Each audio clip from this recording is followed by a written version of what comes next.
Okay, hey everyone, and welcome back to the deep dive. Hello.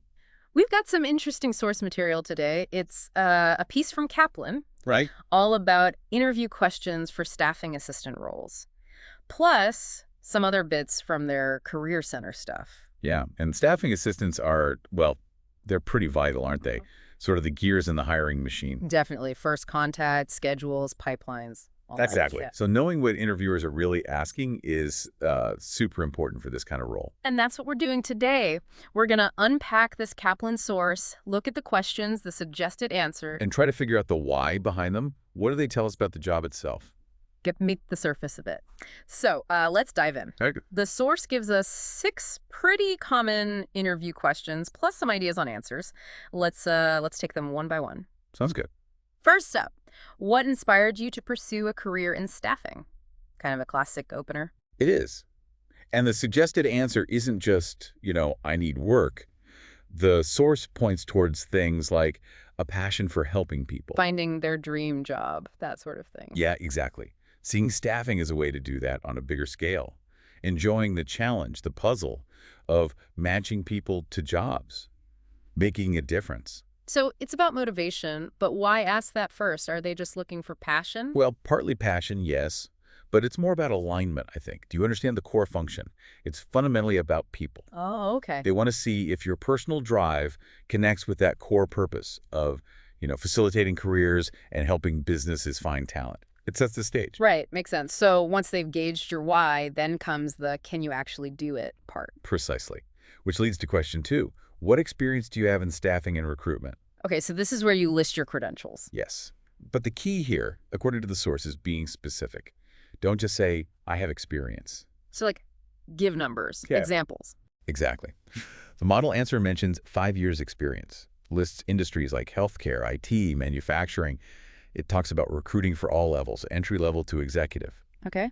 And importantly, it mentions specific skills, understanding the recruitment process, being well-versed in sourcing and screening, tangible stuff. That makes a difference. Sourcing and screening, could you quickly unpack those? Sure. Sourcing is actively looking for candidates, using job boards, LinkedIn, databases, networking, finding people. Got it. Screening is that initial review, looking at resumes, maybe quick calls, to see if someone meets the basic qualifications before they move forward. Essential first steps. Okay, clear. Now, dealing with people, it's not always smooth sailing. Definitely not. So question 3 hits that head on. How do you handle difficult candidates or clients? Right. And the suggested approach here is all about composure and problem solving. Staying calm. Yes, maintaining a positive and professional attitude is how the source puts it, but also trying to understand their perspective. Why are they difficult? What's the underlying issue? Empathy, basically. Exactly. And then finding a solution that works for everyone. But also, and this is important, What's that? knowing when to escalate the situation to my supervisor. So not trying to be a hero and solve everything alone. Right. It shows judgment.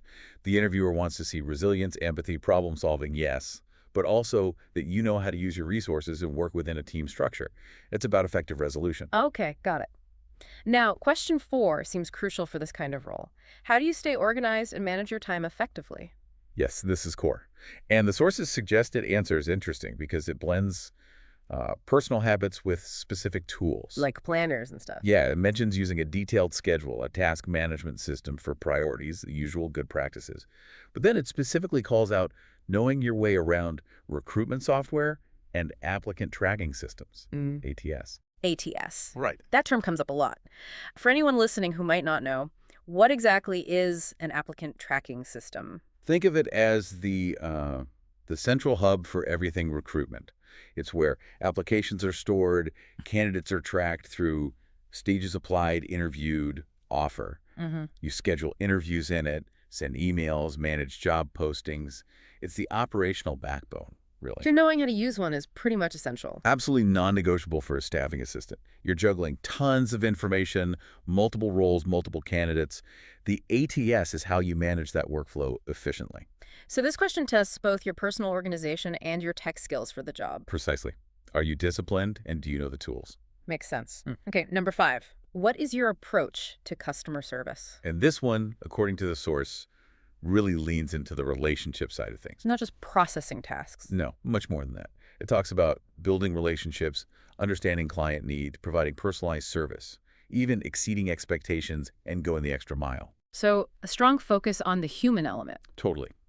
You're dealing with candidates, job seekers who might be anxious or hopeful, and clients hiring managers who need the right person urgently. Right.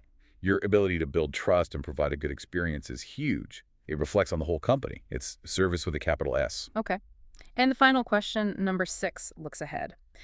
How do you stay current with industry trends and developments? Yeah, this is about continuous learning. The source suggests things you'd expect.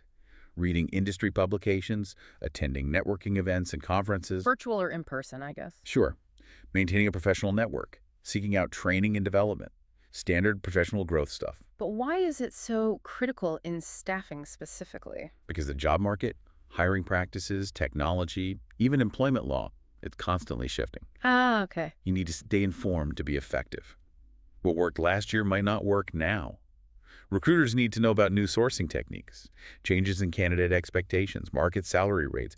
It shows you're proactive and adaptable. Right, you can't just rely on old knowledge. Exactly. Now, the Kaplan source also mentioned a couple of other things briefly, like related job titles. Yeah, put staffing assistant in context with roles like HR assistant, employment clerk, showing it's part of a broader HR and recruitment career path. And it highlighted some tools, didn't it, from their career center? It did.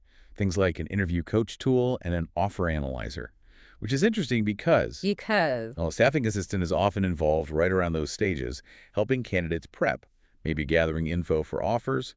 The source notes their offer analyzer uses data from places like WebScribble, the Department of Labor, job ads. So understanding those tools and data sources is actually relevant to the job itself. Could be, yeah. It shows an awareness of the whole ecosystem. Okay, so let's pull this together. We've walked through these 6 questions from the Kaplan source. Right. Motivation, experience, handling difficulties, organization and tech skills, customer service focus, and continuous learning. It feels like they cover the key facets of the role. Definitely. Taken together, they paint a picture of the ideal candidate. Someone motivated by helping, who has the actual skills, is resilient, super organized, service-driven, and keeps learning. So for you listening, if you're prepping for an interview like this, It's not about just memorizing these answers. no, it's about understanding what's behind the question, what competency are they trying to uncover. And then thinking about your experiences.